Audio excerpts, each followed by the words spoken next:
true. That's why when I preach, I said, let my prophets first give me that to avoid problems, to avoid confusion. So children of God, church elders, the worshippers, the prophets, the ushers, the apostles, the pastors, the believers. Everybody has to be careful unto their friend.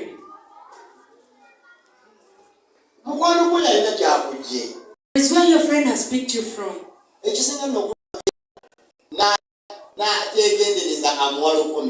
The worst bit is that one who is not careful even gives them 1,000.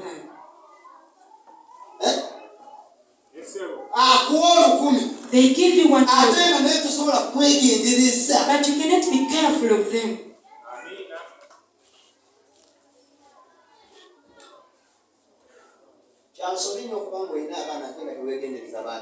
It is wrong to have children but you're not careful of them.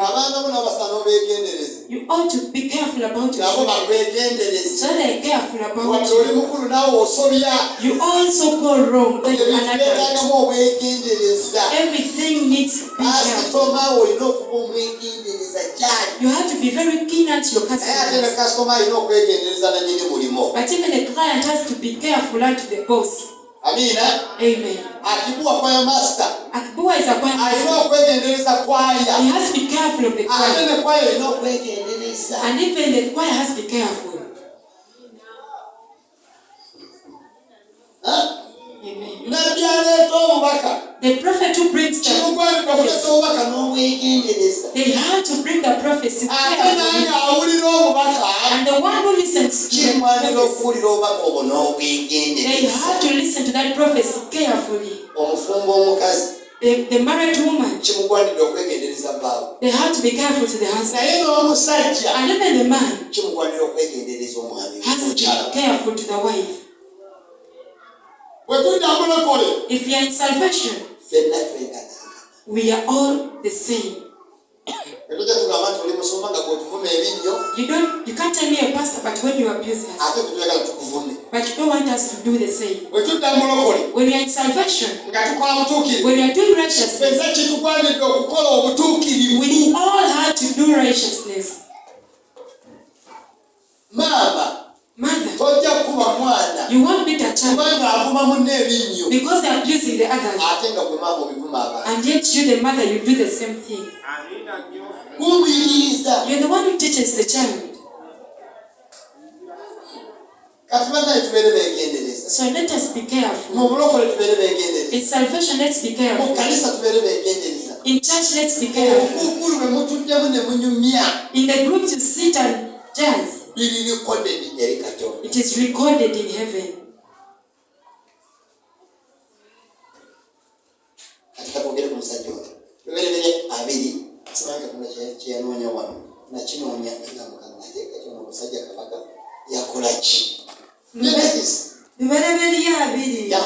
Ibrahim n'aveeyo n'atambula okugenda mu nsi ey'obukiiko batyo n'atula wakati wa Kedesi ne Suuli n'abeera mu Gerali.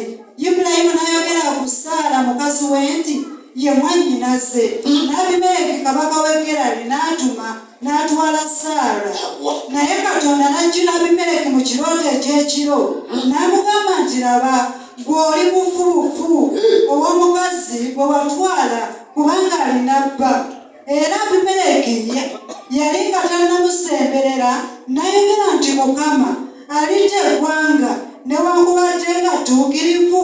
Omusajja Abimereki mukitegeera nti omusajja omwegendereza. Do you know that Abimereki is a careful man? Abimereki?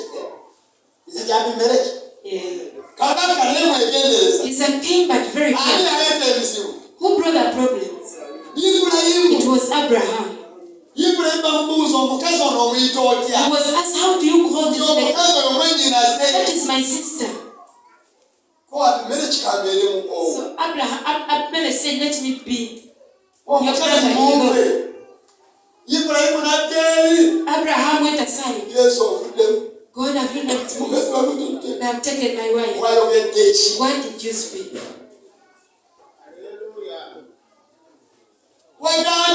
You say mwanyoko that is a sister. Katonda wa matukira ku musajja naye amulanga bweri. Gutekendereza mwana. Failure for Abraham to be careful. Abraham tells God, will you kill a whole nation with no sin? You're killing me of no purpose. I am very careful. I don't want to take a woman. And Abraham says, Abraham, what have you done to me? Abraham is careful. He's a careful person. I know where gendereza. He's a careful person. He says no. He called a woman and took her back. And said, then you be given whatever you want. Abraham feared. Knowing he's going to be killed because of the beauty of Sarah. But Abimelech is very careful. And he said, if he knew that it was a woman, he wouldn't do anything. Let the fact remain the fact. So that you don't put lies in it. Be careful as you speak other things. Today I want God to set you free. Today I want God to heal you. So that you hold his body because he was given. Women, if you have no wisdom, you may, if you not get wisdom, you can kill the blessing that God has given your children if you are not careful. Because you'll curse your children. Is it foolishness? I told you of the landlady. I don't fear speaking of her. The one who hoped me.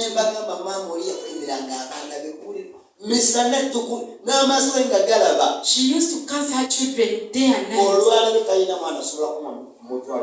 Today there is no child who can give her even 10,000. Even the one who was set free and went to Saudi worked for 4 years. And left for the mother 6 children. And used to send for the husband money. When she came back to Uganda, when the husband, the man she used to send, married the second wife. That is what the mother spoke.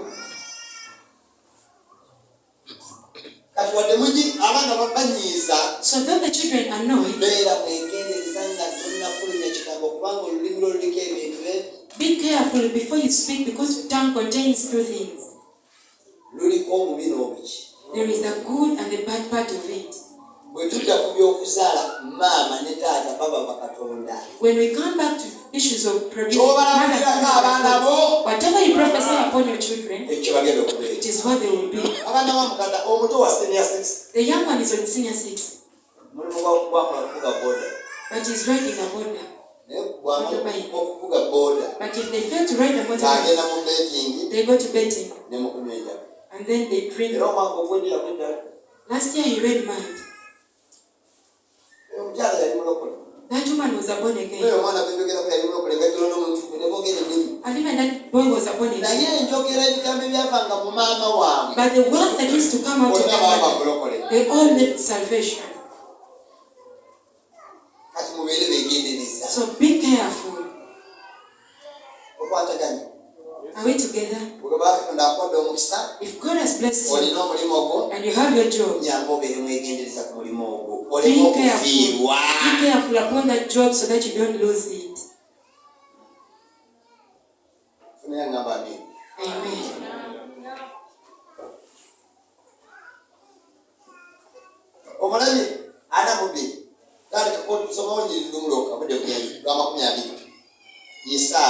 Ntiolaba bingi naye teweetegereza. That is what the born agains have. Born agains, you see many things, but you don't observe. Have you written Isaiah 42 verse 20? Ntiolaba bingi bingi naye teweetegereza. Amatu ge gagguse naye tawulira. Amatuko bagagula. Your ears were open. Naye buli kye twogera kikuyita ku buyisi. But whatever we speak just passes by. Tekiyingira. It doesn't enter. Olabanga twogera nti. Don't you see we speak of this? Linda wiiki. Wait this the same week. Obuteegendereza. Failure to be careful. Linda wiiki. This week. Era kyagenda okuwulira. You'll hear. Gundi yakubidde gundi. This person called the other person. Gundi yakosezza ate gundi. How did this person harm the other person? Omuntu gwe nagambye ku Sande. And the other person I said on Sunday. Birina amatu. They have ears. Naye tebiwulira buki. But they do not hear. Saagala twesibe mu bwavu nga Mukama ayagala tuwa mukisa. I don't want to bind on poverty when God has blessed us. Obuteegendereza bukuzza mu bwavu. Failure to be careful takes you back to poverty. Obuteegendereza butusiba mu ndwaddi. Failure to be observant binds us to tufiiribwa omukisa. we lose the blessing lwabuteegendereza. because we are not careful. Tufiiridde emikwano. We've lost friends lwabuteegendereza. because we are not careful. Tereera. Be right. Tereza akamwa. Make right your lips. Tereza ebigere byo. Make right your Tereza feet. emikono gyo. Make right your hands. Tereza chatting ya WhatsApp. Make right your WhatsApp chats. Okimanyi message nga tennatumbuwa ssekimbugwe esooka kuwona mu ggulu. You know before the message reaches some pastor it goes to heaven. Yesu ali ku WhatsApp. God is on WhatsApp. Kubanga weewuunye. Because no one Oli wano. you're here. Ndi kiteezi. I mean today's. Eyita omusimu. Where does it pass? Eyita mu bbanga. It first goes through the N'eryoka etula ku sibuyu. then it goes to your phone. Ani ali mu bbanga? So who is there up? Akali wali kunnakatudde omugenza n'ambaata. So you're speaking to number about Nakatu. Yesu abeera nakati awo nga Jesus is there in the midst. akola bw'atyo omuntu. He's just waving a hand. N'ambaata badamu nakati. Number to reply is Nakatute. Nakatudde badamu n'ambaata. Nakatu, the reply is number. Yesu zimuyita kumugenda mu maaso. And Jesus is there between them. Tubeere beegendereza. Let us be careful. Tubeere baki? Tubeere beegendereza. Let us be careful. Togenda kufa. You won't die. Njagala olabe omukisa. I want you to see the blessing. Ekinnuma be bantu abaludde mu kkanisa ate nga mwe temulina bujulizi. What pains is that you take along in church but you have no testimony. Waliwo abantu ng'obulamu bwabwe bugenda kutuuka lwakuba temuli beegendereza. There are those whose lives are failed to change because you're not careful. Owooza musumba y'atansabira. You say pastor doesn't pray for me. Okakasa mukulowadde omukisa mu kkanisa nzaamusabidde. Do you think that everybody was blessed was prayed for by pastor? Waliwo be tusabidde. The others we prayed for. Naye kubanga si beegendereza. But because they are not careful, alinga luno oluzi lw'amazzi lulaiko lw'omudumo. they are like a boaz. Not. It has spring. Waliwo oluzi ewaffe emizira ndutuyita wama lwa mudumo. That's spring. It comes in a pipe. Baluzimbako amende ne batekamu payipu. They put a pipe. Olwo oluzi terulina bwegendereza nakamu. That well doesn't have their big Ekintu ekisa amazzi nga tewali wase nakiki. Misana kiro. Misana kiro. Day and night. Olunaku olumu twakola effujjo. One day we met. Twatulina batuwola mmoja. Twaleka tumususisemu empumu mulekerawo okwono n'abantu. Terwafa. Be banoonya abaana ku kyalo. They look for the people who did it in the village. That's children. Baddamu kulusima busimu kumutereeza naye nga twalongo. They just read that it again. Kati omuntu ateegendereza. So someone who is not careful. Ye musana na kiro akola bw'atyo. They just do that way.